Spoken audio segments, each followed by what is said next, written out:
नमस्कार, स्वागत है आपका। मैं हूं आपके साथ सुमित गुप्ता और आप देख रहे हैं राजस्थान सुपर 100। चलिए शुरू करते हैं सुपरफास्ट खबरों का सिलसिला। प्रधानमंत्री नरेंद्र मोदी आज संयुक्त राष्ट्र महासभा के 75वें सत्र में आम सभा को संबोधित करेंगे। बैठक भारतीय समय अनुसार शाम करीब 6:30 बजे होगी और पीएम नरेंद्र मोदी पहले वक्ता होंगे।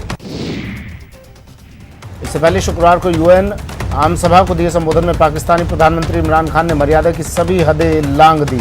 भारत के खिलाफ पाक प्रधानमंत्री का विश्ववमन इस सीमा तक पहुंच गया कि महासभा बैठक में मौजूद भारतीय राजनयिक को विरोध जताते हुए वॉकआउट करना पड़ा।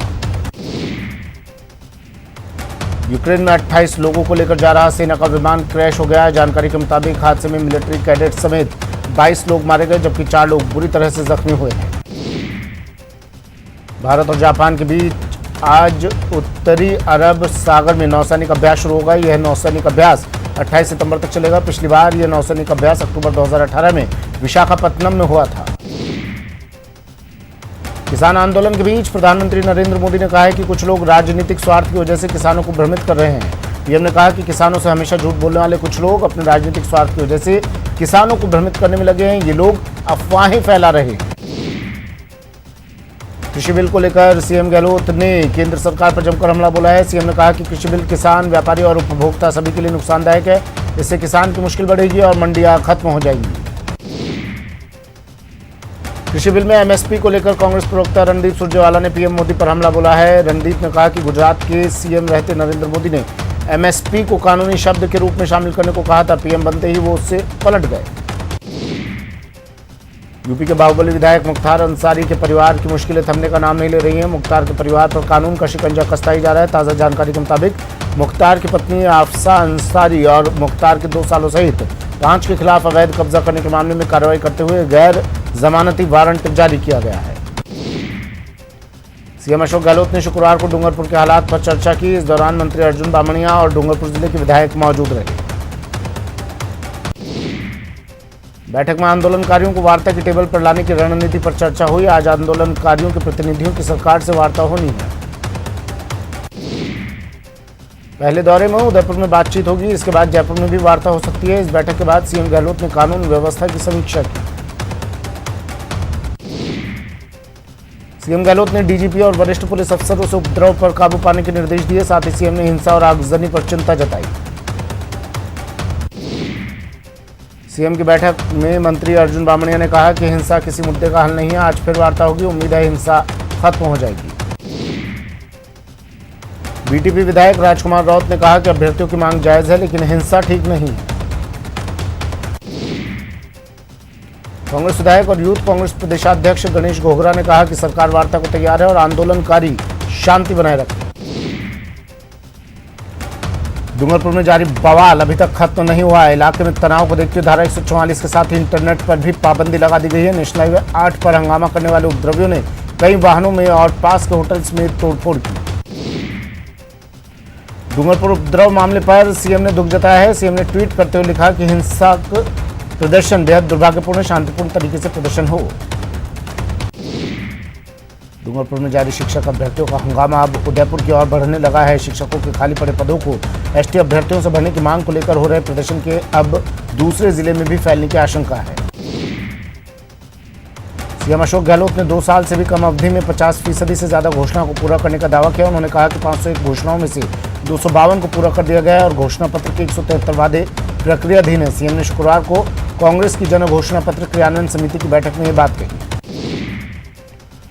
गहलोत ने कहा कि सरकार इसमें किए गए वादों को लागू करने के लिए गंभीरता से प्रयास कर रही है। साथ ही घोषणा पत्र के अलावा भी समय समय पर कई नए कार्यक्रमों एवं योजनाओं को अमली जामा पहनाया गया। कोरोना के कारण कुछ कार्यों की प्रगति पर आंशिक असर पड़ा है, लेकिन विषम आर्थिक स्थितियों के बावजूद सरकार सभी घोषणाओं को समयबद्ध रूप से पूरा करने के लिए प्रतिबद्ध है। सीएम ने राज्य सरकार की उपलब्धियों को जनता तक पहुंचाने के कार्य को भी प्राथमिकता देने की बात कही। सीएम गहलोत ने कहा कि राज्य में बजरी के खनन पर रोक से उत्पन्न समस्या दूर करने एवं आमजन को उचित दाम पर बजरी उपलब्ध कराने के लिए राज्य सरकार प्रयासरत है। इसी मामले के जल्द निस्तारण के क्रम में मुख्य सचिव, पुलिस महानिदेशक और अतिरिक्त मुख्य सचिव खान विभाग को दिल्ली भेजा गया है। छत्तीसगढ़ के गृह मंत्री ताम्रध्वज साहू ने सीएम गहलोत के कामकाज की तारीफ की। उन्होंने कहा कि जन घोषणा पत्र राज्य सरकार का नीतिगत दस्तावेज है। उन्होंने जनता से किए गए वादों की क्रियान्विति की नियमित समीक्षा और इसकी उपलब्धियों को निचले स्तर तक पहुंचाने का सुझाव दिया। राजस्थान के शहरों में जलापूर्ति और स्वच्छता का इंफ्रास्ट्रक्चर को मजबूत करने को लेकर एशियाई विकास बैंक ने $300 मिलियन के कर्ज की मंजूरी दी है। इस प्रोजेक्ट से 5,70,000 लोगों के लिए जलापूर्ति इंफ्रास्ट्रक्चर बेहतर हो पाएगा। वहीं 7,20,000 लोगों के लिए स्वच्छता संबंधी सेवाएं भी सुधरेगी। वहीं इस प्रोजेक्ट से 14 सेकेंडरी टाउन्स में रहने वाले 20,000 से 1 लाख रेजिडेंट्स को सीधा लाभ होगा और साल 2027 तक 8 प्रोजेक्ट से शहरों में बेहतर जलापूर्ति हो पाएगी। पेयजल और स्वच्छता के बुनियादी ढांचे पर खर्च होगी। डॉक्टर स्वाति गर्ग को महात्मा गांधी मेडिकल कॉलेज की प्रिंसिपल नियुक्त किया गया है। डॉक्टर स्वाति गर्ग प्रसूति एवं स्त्री रोग विशेषज्ञ है। महात्मा गांधी मेडिकल यूनिवर्सिटी के चेयरमैन डॉक्टर विकास स्वर्णकार की सहमति से नियुक्ति की गई है।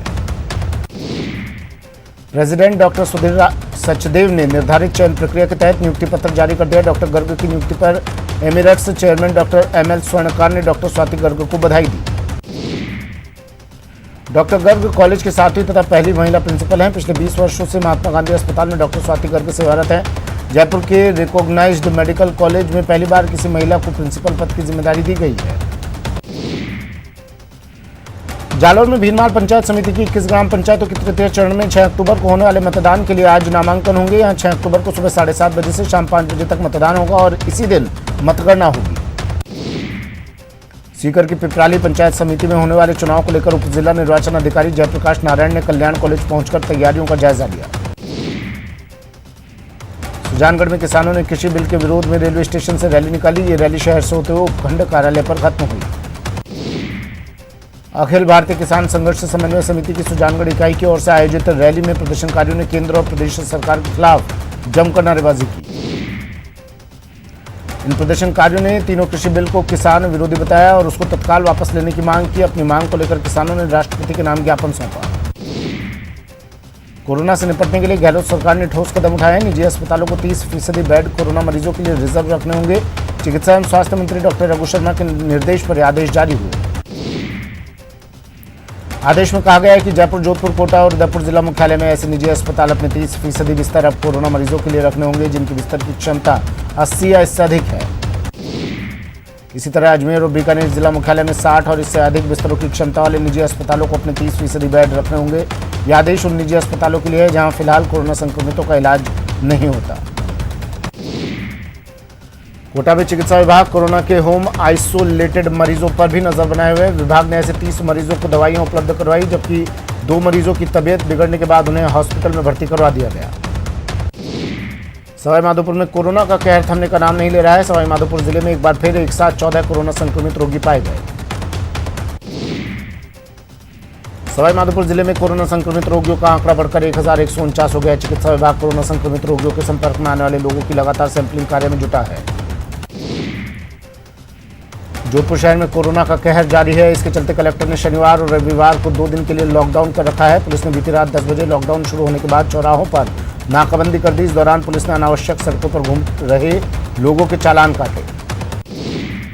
कोटा में होमगार्ड के जवान ने प्लाज्मा डोनेशन कर मिसाल कायम की है। इसके साथ ही कोटा में प्लाज्मा डोनेशन का आंकड़ा बढ़कर 177 तक पहुंच गया है। गुलदस्ता भेंटकर डोनर्स का हौसला अफजाई की गई।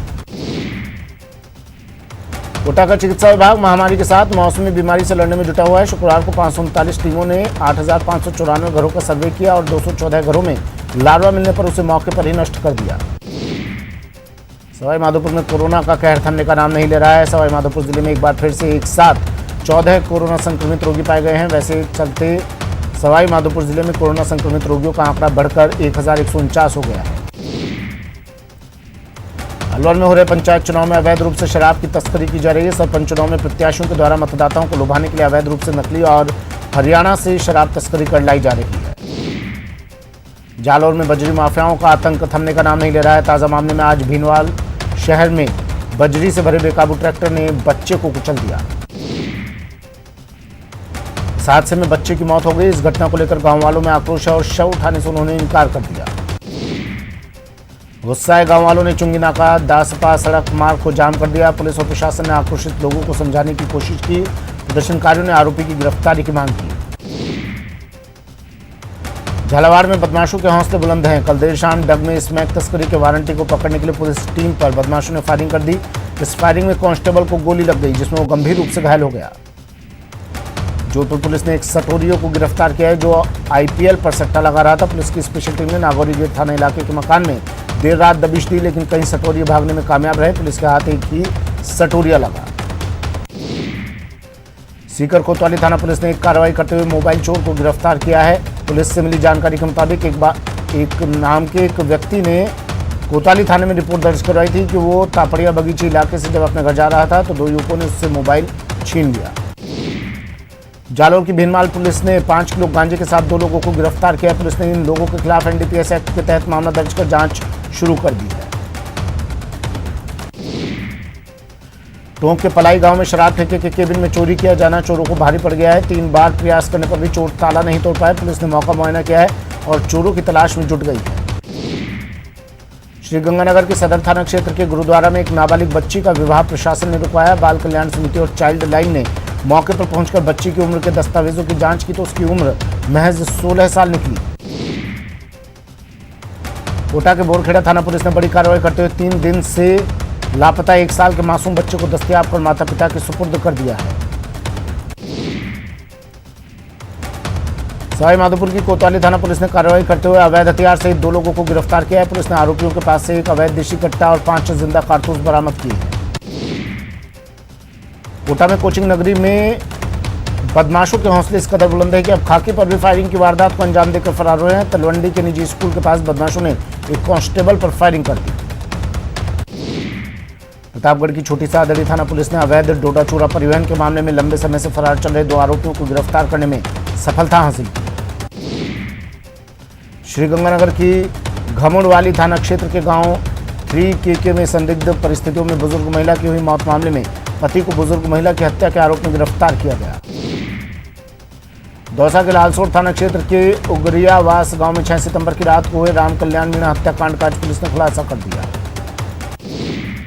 श्रीगंगानगर में अवैध मादक पदार्थों की तस्करी के खिलाफ चलाए जा रहे अभियान के तहत सीमा सुरक्षा बल और श्रीकरणपुर पुलिस ने संयुक्त रूप से कार्रवाई करते हुए गश्त के दौरान 17,200 नशीली टैबलेट सहित 2 सप्लायर को गिरफ्तार किया है। जयपुर की सांगनेर सदर थाना पुलिस ने कार्रवाई करते हुए नकबजनी और चोरी के मामले में 4 आरोपियों को गिरफ्तार कर लाखों का माल बरामद किया है। सीसीटीवी के आधार पर पुलिस ने आरोपी को गिरफ्तार कर लिया है। वक्त एक ब्रेक का है, जल्द हाजिर होंगे। बीती रात जोधपुर के जालोर गेट चौराहे पर नशेड़ी को बचाने के चक्कर में टैक्सी पलट गई। गनीमत ये रही कि इस हादसे में कोई जानमाल की हानि नहीं हुई। सवाई माधोपुर कलेक्ट्रेट पर युवाओं ने नरेश मीणा और उसके साथियों की रिहाई को लेकर प्रदर्शन किया। दर्जनों युवा अम्बेडकर सर्किल से अपनी मांगों के समर्थन में नारे लगाते हुए कलेक्ट्रेट पहुंचे और अपनी मांगों को लेकर राज्यपाल के नाम जिला कलेक्टर को ज्ञापन सौंपा। बूंदी में ट्रक यूनियन के अध्यक्ष और सचिव पद के लिए हुए चुनाव हुए, जिसमें मोहम्मद कमर खान अध्यक्ष और राम कल्याण सचिव पद के लिए निर्वाचित हुए। सीकर की वसंत विहार कॉलोनी में रास्ते पर अतिक्रमण को लेकर लोगों ने जिला कलेक्टर को ज्ञापन दिया। जिला कलेक्टर को ज्ञापन देने आए लोगों ने शिकायत दी कि वसंत विहार कॉलोनी में कुछ लोगों ने रास्ते पर अतिक्रमण कर शौचालय बना लिया है। टोंक कलेक्टर गौरव अग्रवाल ने उनियारा CHC का औचक निरीक्षण किया। उन्होंने यहां कोरोना काल में सामान्य रोगियों की चिकित्सा व्यवस्था का जायजा लिया। कलेक्टर ने यहां भर्ती रोगियों और उनके परिजनों से मिलकर मुख्यमंत्री निःशुल्क दवा वितरण योजना का फीडबैक भी लिया। लंबे समय से रिक्त पड़े प्रसूति और महिला रोग विशेषज्ञ के पद को भरे जाने की मांग की। एक और राजस्थान में पर्यटन कोरोना की मार झेल रहा है तो दूसरी ओर जंगल सफारी कोरोना के असर को मात देने में सफल रही। जयपुर में झालाना लेपर्ड सफारी में जून से अच्छे पर्यटन की शुरुआत हुई। इसके बाद जुलाई में बेहतर नतीजे देखने को मिले और अब अगस्त और सितंबर झालाना सफारी की सुबह और शाम की दोनों जंगल की सफारी फुल होने लगी। करौली में बीजेपी शहर मंडल की ओर से शुक्रवार को पंडित दीनदयाल उपाध्याय की 104वीं जयंती उल्लास के साथ मनाई गई। इस दौरान बीजेपी कार्यकर्ताओं ने पंडित दीनदयाल उपाध्याय द्वारा स्थापित मूल्यों पर चलने का संकल्प किया। पूर्व मंत्री और जालोर सिरोही लोकसभा से कांग्रेस प्रत्याशी रहे रतन देवासी के जन्मदिन पर जिले भर में कई आयोजन हुए। इस मौके पर कांग्रेसी कार्यकर्ताओं ने करीब 7,000 पेड़ पौधे लगाए। वहीं गौशालाओं में गायों को हरा चारा डालने के साथ साथ दर्जनों जगह कार्यक्रम आयोजित हुए। करौली में सामुदायिक स्वास्थ्य केंद्र कैला देवी का पूर्व मंत्री रमेश मीणा ने निरीक्षण किया। इस दौरान मिली खामियों की शिकायत पर चिकित्सा सेवाओं का सीएमएचओ ने जायजा लिया और आवश्यक सुधार के दिशा निर्देश दिए। अलवर में इस बार कम बारिश होने की वजह से ट्यूबवेल से पानी की आवक कम होने के कारण जलदाय विभाग के द्वारा 1 दर्जन से अधिक क्षेत्रों में पानी की आपूर्ति में कटौती कर दी है।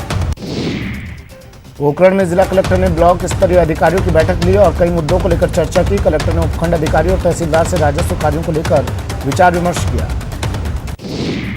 उन्होंने तहसील में शुरू किए गए ऑनलाइन कार्यों को लेकर चर्चा की और अधिकारियों को ग्रामीणों की हर समस्या का जल्द समाधान करने के निर्देश दिए। जयपुर के विश्व पर्यटन दिवस 27 सितंबर के अवसर पर जवाहर कला केंद्र और विज्ञान एवं प्रौद्योगिकी विभाग के डिजाइन को हाट की ओर से विभिन्न कार्यक्रमों का आयोजन किया गया।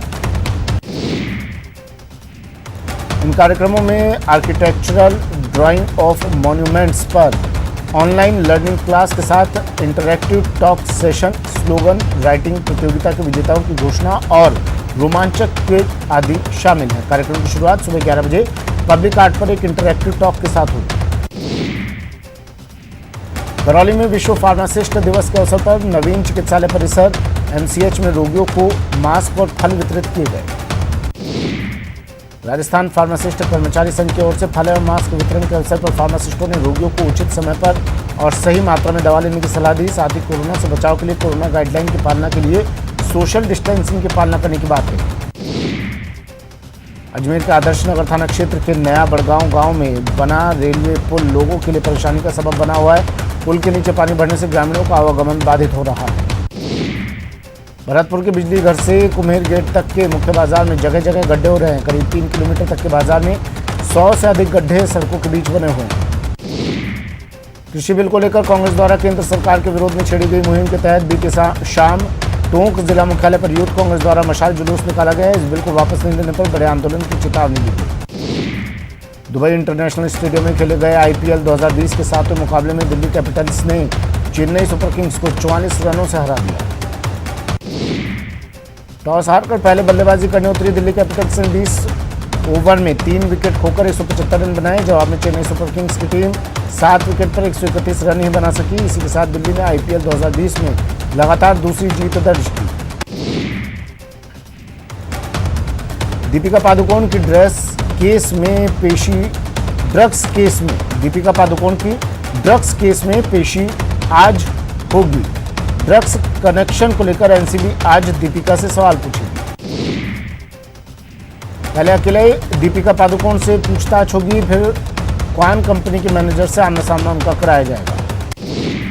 एनसीबी ने ड्रग्स मामले में करिश्मा से 6 घंटे तक शुक्रवार को पूछताछ की थी। आज फिर पूछताछ के लिए बुलाया है। एनसीबी की पूछताछ से पहले बढ़ी दीपिका की मुसीबत। ड्रग चैट वाले ग्रुप की एडमिन थी दीपिका पादुकोण। 2017 में बनाया गया था ड्रग्स मंडली का व्हाट्सएप ग्रुप। दीपिका के साथ जया साहा और करिश्मा भी थी इसमें मौजूद। सामने आई दीपिका की ड्रग्स वाले व्हाट्सएप चैट की डिटेल। कोको क्लब की पार्टी के लिए करिश्मा से की थी दीपिका ने ड्रग्स की मांग। आज एनसीबी में लगेगा सितारों का मेला। ड्रग्स कनेक्शन में पूछताछ के लिए सारा अली खान भी हाजिर होंगी। श्रद्धा कपूर से भी आज ही होगी पूछताछ। जया साहा के व्हाट्सएप चैट में नाम सामने आया छिछोरे की हीरोइन का। एनसीबी ने रकुलप्रीत सिंह से दागे सवाल। जांच एजेंसी के सामने बॉलीवुड की हीरोइन ने मानी रिया से ड्रग्स चैट की बात। रकुलप्रीत ने ड्रग्स लेने और पेडलर से रिश्ते से किया इनकार। आगे भी जारी रहेगी रकुल से एनसीबी की पूछताछ और जांच। बॉलीवुड के ड्रग गैंग पर अभी और कसेगा एनसीबी का शिकंजा। एनसीबी शक के घेरे में करण जौहर की पार्टी भी है।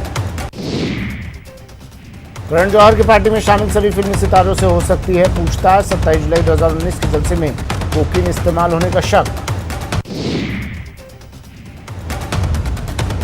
एनसीबी के धनाधन एक्शन पर शिवसेना आग बबूला। संजय राउत बोले बॉलीवुड को बदनाम करने की हो रही है कोशिश। सुशांत सिंह राजपूत की मौत के मामले में ड्रग्स एंगल की जांच कर एनसीबी ने क्षितिज प्रसाद को हिरासत में ले लिया है। क्षितिज प्रसाद करण जौहर की फिल्म निर्माण कंपनी धर्मा प्रोडक्शंस के कार्यकारी प्रोड्यूसर हैं। क्षितिज को हिरासत में लिए जाने के बाद करण जौहर ने बयान जारी कर सफाई दी।